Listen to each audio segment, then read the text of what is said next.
Good morning, be! It's me, Francis Canelo. Welcome back to my channel. Good morning mula dito sa may Plaza de San Blas. Dito pa rin, be, sa historic center ng Cusco. And for today's video, stress ako. Sorry. Kasi kahapon, after ng tour namin, magbigay ako ng tip sa guide. So nag-withdraw ako para bigyan siya ng tip. Kasi happy talaga ako sa kanya eh. Ewan ko, sobrang excited ko or di ko lang alam. Or natangat talaga ako or lutang ako. Kasi bagong gising talaga ako noon eh. Pagkababa namin kasi pagdating namin dito ng city, baba agad kami. Tapos, nakalimutan ko siyang bayaran. Sabi niya, "Oy, Francis, ayaw nga pala, wait." Tapos punta kami ng ATM. Pag withdraw ko ng pera, binigay ko sa kanya yung pera, tumalikod na ako, nakalimutan ko kunin yung card. Tapos, mga after 5 minutes, doon ko naalala na, oh my God, yung card hindi ko nakuha. So bumalik ako, pagbalik ko wala na yung card. Nagtanong ako dun sa security ng bank kung meron bang nagsaole or meron nag-report. Sabi nila, kausapin ko daw yung teller, parang ganyan. Tapos sabi ng teller, naghintay ako. Sabi nila, after 15 minutes, balik daw ako ngayong morning. So luckily today, it's a slow day for me, wala akong ganap. Ang ganap ko talaga today is magpahinga dahil pakiramdam ko napagod ako sa lahat ng ganap ko in the past few days. So hopefully makuha ko. Sabi ng friend ko na si Sasa, dalawa lang naman yan. Either may nakadampot or pag after few minutes nata 1 minute ganyan na hindi kinuha yung card, kinakain. So sana kinain na lang yung card. Kasi lagot. And kung nakikita niyo yung mga ganyang outfit nila guys, yung mga ganong traditional outfit nila dito, natutunan ko na pag yung babae nakapalda, di ba hindi sila palda dito, yun yung vision ko ng Peruvian girls eh. Mga ganon. Pag makulay yung palda, sabihin single. Pag black na yung palda, sabihin may asawa na.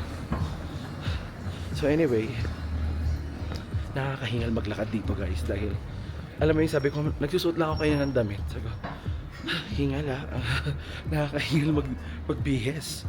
And kung sasabihin niyo ako, Kuya Francis, nakailang vlog na po yung outfit yan pa rin po. Be, ang mahalaga, nagpapalit ako ng panloob. Etong jacket ko, kasi wala nga ako jacket talaga na pang makapalan. Ngayong morning, love your outfit. Ito ang outfit niya. Ngayong morning, ang temperature ay 4 degrees Celsius. Isipin nyo na lang kahapon, di ba, negative 1, umakit kami bundok. Kaya pakiramdam ko na mahihimatay ako. Ito guys, ang morning nila, tahimik pa. Nagsisimula ang buhay talaga nila, mga alas 11 pa eh.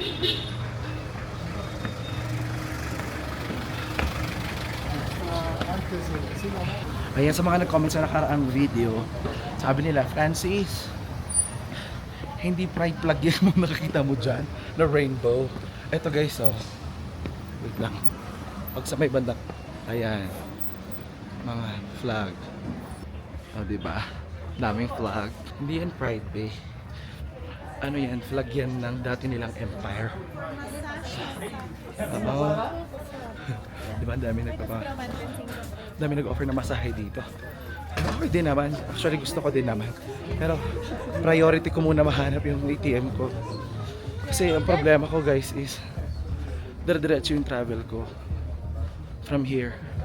Aalis pa ako, ang cash on hand ko na lang dito sa local money. Okay, pas picture taking mga tao, sikat kasi ang wall na yan. Sobrang sikat yan guys. May security yan, no? Bawal yan hawakan.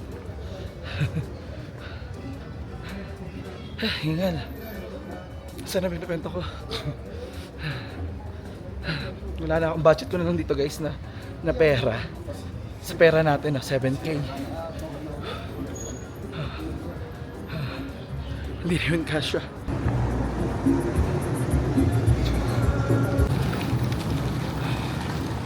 Kung nakita nyo, ganun nila linisin yung kalsada nila araw-araw. As in, sinasabunan nila ng tubig, binubuhusan nila ng tubig at binabrush nila para maging fresh, clean. Pero napansin ko talaga dito, feeling ko hindi rin uso ang ligo talaga din dito. Kasi yung shower ng NST-an ko be, pugak-pugak. Alam mo, nag-shower ako. Sabi ko, hindi ko na muna idadama yung buhok ko, yung mukha ko na lang. Kasi una, walang heater. Pangalawa, pugak-pugak. Sabi ko, pag nag-shampoo ko ng ulo, parang hindi mababanlawan. Noong nakaraang gabi, naliligo ako. Biglang nawala yung tubig. Hindi pa ako tapos maligo. So, ang binalawan ko lang yung lower body ko. Yung upper body ko, hinilamusan ko na lang. Pumunta ako sa ibang banyo. Nakakaloka.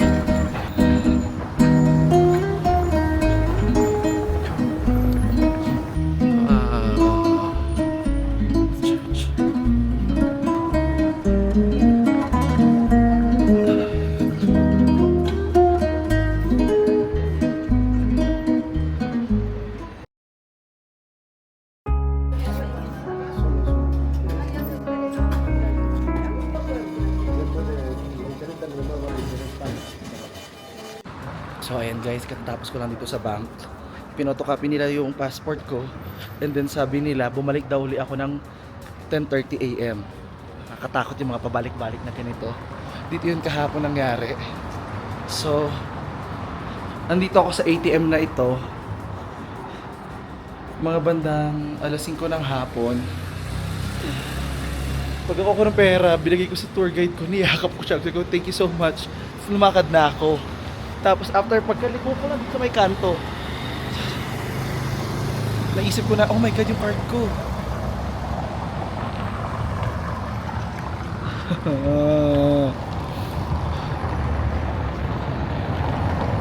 Hindi ko alam guys, kasi after nito pupunta pa ako ng Azerbaijan. Meron pa akong ilang araw dito sa, may 5 days pa ako dito sa sa Peru. Paano ako mabubuhay nun? Isa lang hindi nala akong debit card kasi isa kong debit card binigay ko sa mama ko. Hindi kasi planado din tong Peru. O diba, sagot ko na yung mga tanong nyo. Hindi planado tong Peru eh. Dapat after Mexico, uuwi din ako agad. Eh, nasabihan ako na, mag-Peru ka na din. Lagot.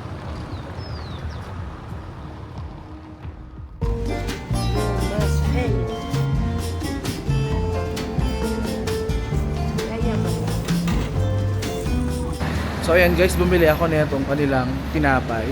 Hindi ko alam kung ano siya. Tikman natin. Masarap siya. Masarap. Parang siyang croissant. May caramel sa loob. Hanap na naman tayo matatambayan ng 1 hour. Kasi pinapabalik nila tayo ng 10:30. Kuya.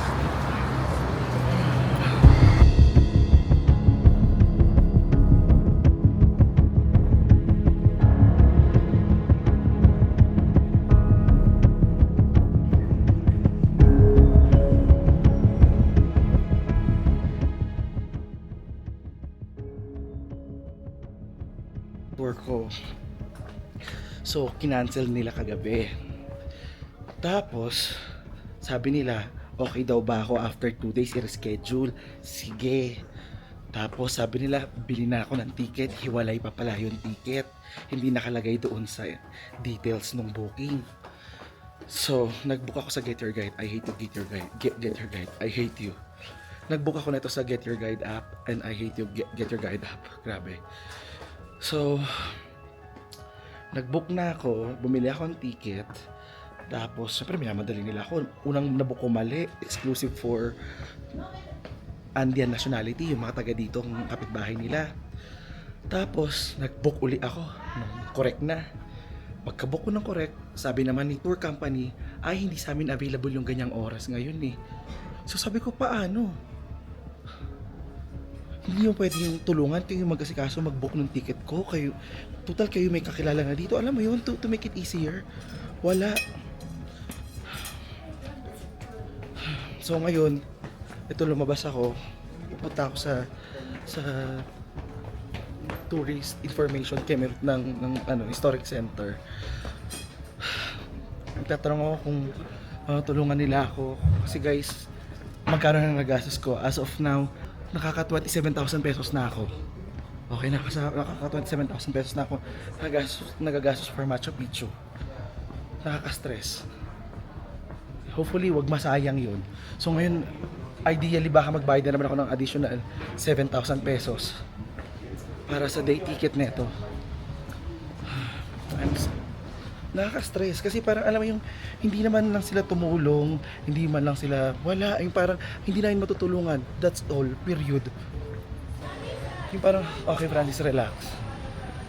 Huwag tayo magpasira ng araw, ang aga-aga.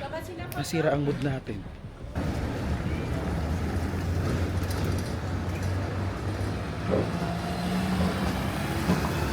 For me, Beg, ito na yung huling straw ko. Naiirita talaga ako. Yung pag, ewan ko, may yung pasensya ko today. May yung pasensya ko today. So, pag ito wala pa rin, I choose violence. So, andito na tayo guys, malapit sa Boleto Turistico Cusco. Malalaman natin kung makabili tayo ng ticket or hindi. Hindi ko rin alam kung itong mahabang pila na ba ito sa harap ko, ito na ba yun? Diyos ko.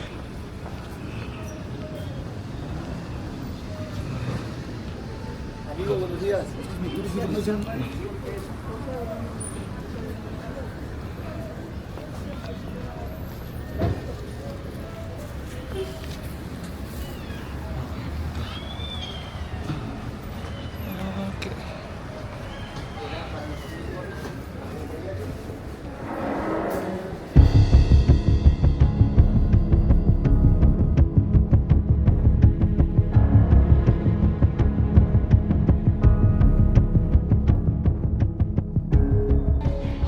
Okay guys.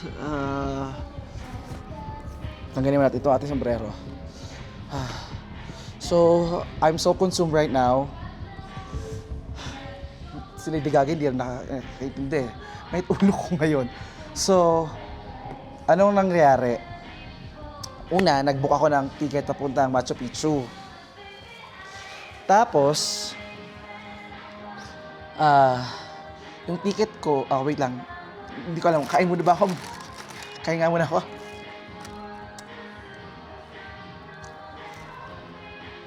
Hindi masarap yung order nila. Nuggets nila dito, iba lasa.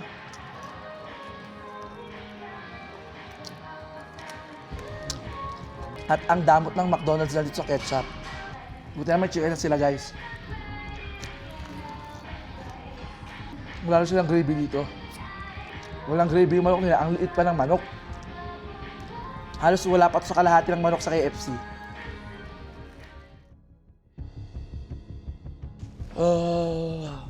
So, step by step muna tayo, no? Dahil ang dami naging problema, guys. So, una, isa-set yung mga problema ko, no? Kahapon, the other day, galing ako sa tour. So, after ko ng tour, gusto kong bigyan ng tip yung tour guide kasi tinulungan niya ako. So, pumunta kami ng ATM.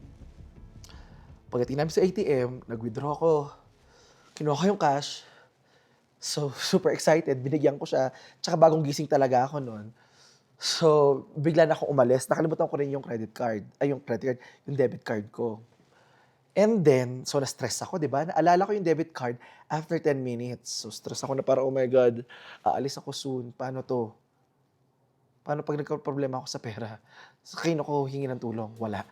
So, bumalik ako sa bank. Takbo agad ako, guys. Kinausap ko yung security. Sabi ko, gito, naiwan yung phone, I lost my card in the ATM, blah, blah, blah. Baka may nakapulot, baka may nag-report, ganyan. Nakuha po ba? Meron bang update? Dalawa lang yun eh. Either hinugot pabalik ng ATM or merong tao after me. So, hindi ko alam anong rush hour pa naman yung ang daming tao sa bangko. At that time, pasara yung bangko. So, the next day, bumalik ako. Pagbalik ko, kinakabahan ako actually. Kasi parang sabi ko, ano ba to? Parang, alam mo yung pakiramdam minsan na parang, pabalik-balik, parang wala to, parang wala Kasi, una, dalawa yun nga, di ba? Pag yung card na iwan mo kasi, in 20 to 30 seconds, hihilain na yun ng machine.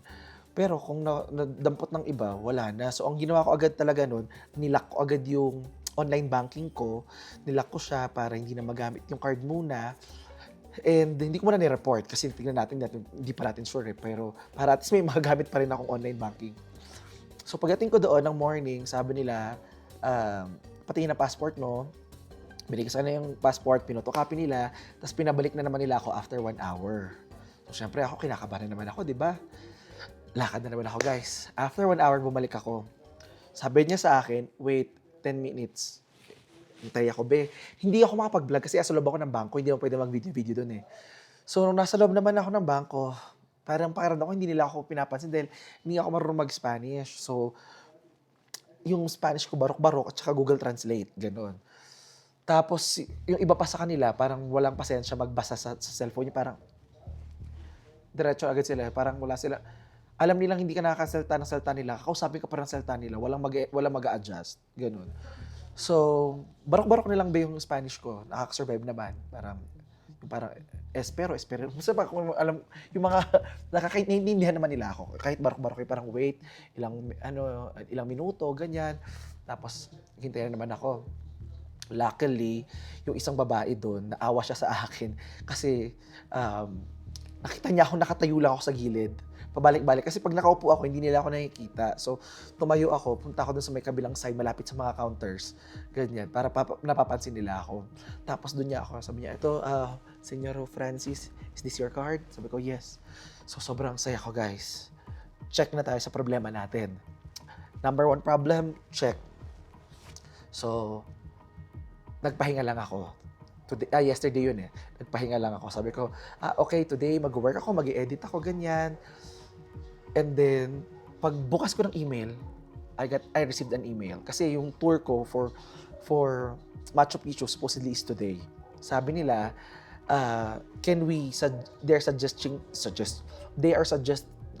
they are suggesting, requesting to move my tour after 2 days, hindi ngayon. So, na araw, ganyan.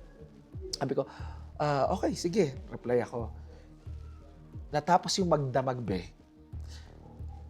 Walang reply. Nung umpisa, iniisip ko, okay, baka kasi tulad nung tour ko papuntang Rainbow Mountains, wala rin confirmation yun, be. As in, walang confirmation or anything. Nagkita lang kami sa pick-up point. Kasi wala ka kung may pakitang receiver or anything. Eh. So, sabi ko, okay, sige, hintayin ko na lang. And then, in the morning, nababother na ako. So, nag-email na ako sa Get Your Guide na app na parang, itong tour company is nag-suggest sila na i-move yung tour ko pero wala pa sila sa aking binibigyan na confirmation. So, tinawagan nila yung company. Maya nag-message sa akin si company. Binigay ko na sa information ko na ito yung name, passport number, date of birth, nationality, kasi kailangan yun eh. So sabi nila, mag-book daw ako ng ticket ng entrance. So ako yung nagulat na, hindi pa ba kasali pala yung entrance ng ticket sa presyo na magkano yun? $288. So parang, hindi pa kasama yung doon, hindi pa kasama yung entrance. So transfer lang yan. Okay, sige. Book ako. Sa pagmamadali ko, kasalanan ko to, ang nai-book ko yung ticket for Andean citizen, yung mga taga Peru, Bolivia, Colombia, Ecuador, basta yung mga taga ditong region.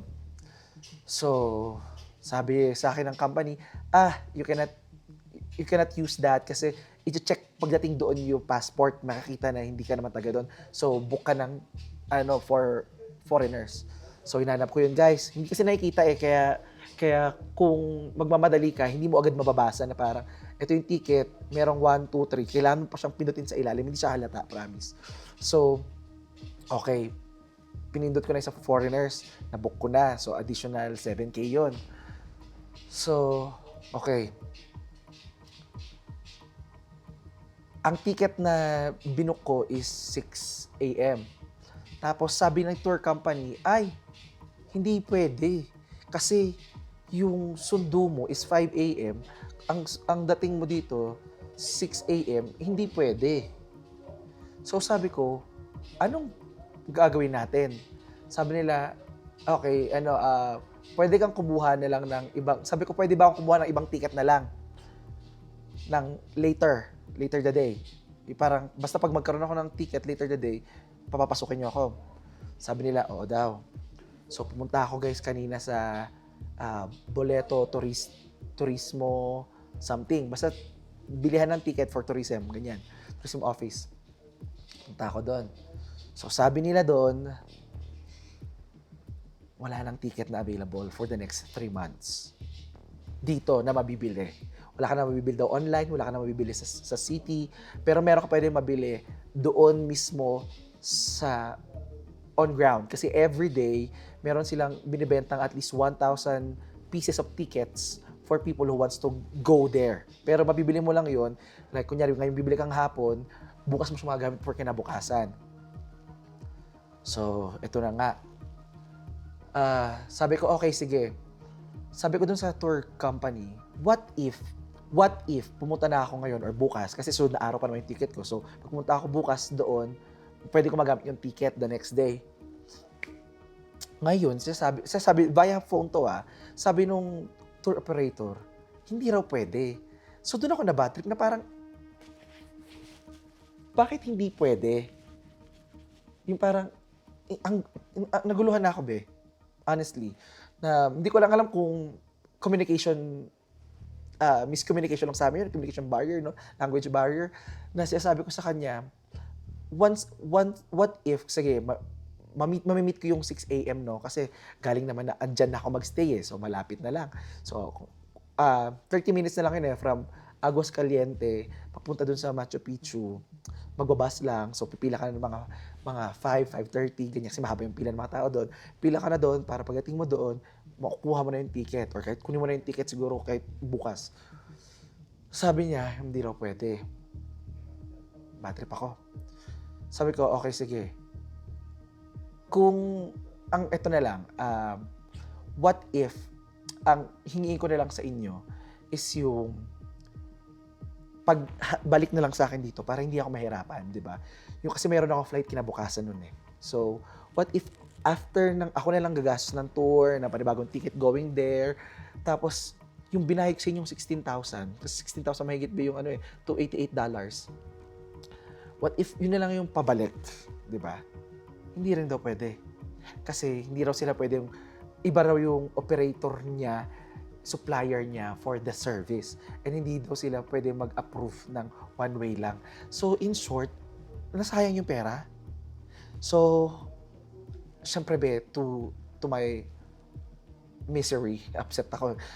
Nag-email naman ako sa Get Your Guide na parang, pwede bang i-refund? Hindi ko pa alam, guys. Actually, right now, hindi ko pa alam kung mare-refund ko yun kasi non-refundable. Pero ang problema kasi, hindi pwedeng gumawa ng paraan si tour company. Hindi ko alam kung na-gets nyo ako, ha? Yung idea na, sabi ko, okay, kung ang problema natin muna is ticket, hindi nyo ba pwedeng kausapin yung internal na lang sa side ninyo? Or, kasi hindi ko na naintindihan ano yung problema, naguguluhan na ako right now.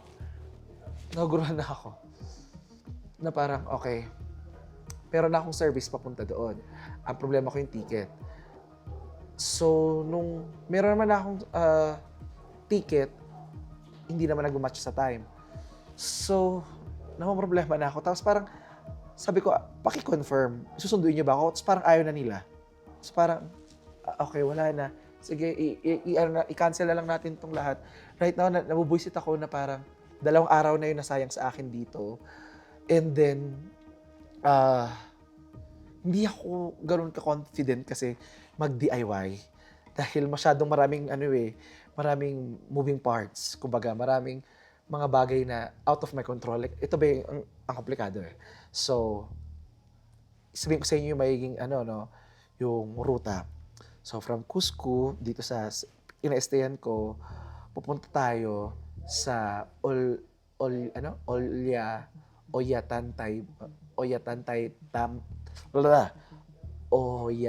Ollantay Tambo. So, pagdating doon, mag-train na tayo. So, from Ollantay Tambo to Aguas Caliente. Ang dali naman nito. Totoo ba to? Cusco to Ollantay Tambo to Aguas Caliente. Tapos, Pagdating doon, mag-check-in ako sa hotel. Ito kung ano, yung 2 days to para hindi ako mahirapan. Ah, Mag-check-in ako sa hotel, tapos pwede ako maikot-ikot doon. Kinabukasan, doon ako gising ng maaga para mag-take ng bus or mag-hike, ganyan, papunta doon sa Machu Picchu. 'Di ba? Pero, ang bilis. Yung parang, pagdating ko doon, kailangan ko lang mag-spend doon ng 2 hours and a half para makatake agad ako ng shuttle service pabalik. So, tama ba? Mm, hindi. So, babalik din ng Aguascalientes dapat ako ng tanghali. Tapos, the next day, 3 days. 3 days ng morning, umalis ako para makabalik ako dito ng hapon. Oh my God. Yung idea lang kasi guys na 3 days. Tapos pag dini-DIY ko siya, ang gagastusin ko rin naman is nasa $300 din. So, ganun din, 16 to 20,000. Tapos pag nag-tour naman ako, nasa ganun din yung price range, mas mahal, sabihin natin, hanggang 30,000. Sobrang mahal ba? Alam mo, nagulat din ako actually. Nagulat ako. So ngayon, doon ako na-stress. Super stress ako, guys.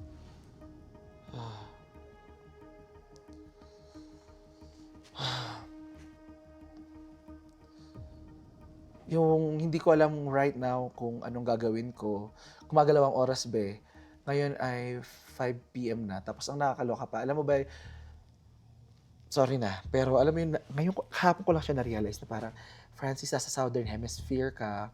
So, winter ngayon sa atin. Dito. Winter tayo ngayon dito, be. Kaya sobrang ginaw. No, kasi winter, be. So, okay, parang, ayaw nga pala. No? Kasi galing akong Mexico, di ba? Doon mainit. Pagdating ko dito, baka pareho lang naman na ano. Nalimutan ko na, sa ilalim tayo ng equator. So, ito yung Earth, be. Ito yung Earth. Ito yung guhit, yung equator. Di ba yung Pilipinas malapit sa gitna din? Pero sa ibabaw tayo. Pag nasa ibabaw ka, yung June to September, June, July, August, ayan yung summer. Pero, pag nasa ilalim ka ng equator, yung June, July, August, ayan naman yung winter, baliktad. So, kunyari, pagdating ng December sa Japan is fall pa ba lang? So, natin, February, sige, January, February, March. So, January, February, March, ayun yung winter. Tapos, sa baba naman, sa Australia, ayun yung summer. So, hindi perfect ba? Sample lang yung binang months. Hindi ko sure. Pero kunyari ganun. So, baliktara kasi nasa taas na sa baba. Okay? So, ayun. Na-stress ako. Ayan kasi kaya nagpunta na ako sa Tuboleto. Pero wala. Tuboleto is yung parang turismo, boleto, blah, blah, blah. Pero na-stress talaga ako, guys. Yung part of me, yung parang, gagawin ko na ba ito ngayon or next year na lang? Next year, isama ko yung jowa ko or isama ko yung mga friends ko, yung ganyan. Yung parang, pero hindi natin sure. Kasi ayun ang mahirap, be. Pinakamahirap yung naghihintay. Diba? Alam mo yan, super uncomfortable ang paghihintay. Ayaw mo naghihintay ka sa trabaho, sa pagpasok, sa sahod, sa relasyon, sa lahat. Mahirap naghihintay. So, I don't have that energy and patience for the most part to wait. Kaya ako actually solo traveler. Kasi I don't really like to wait. But for this, it's testing my patience talaga.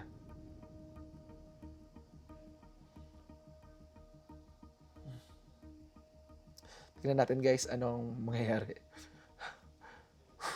I'll update you.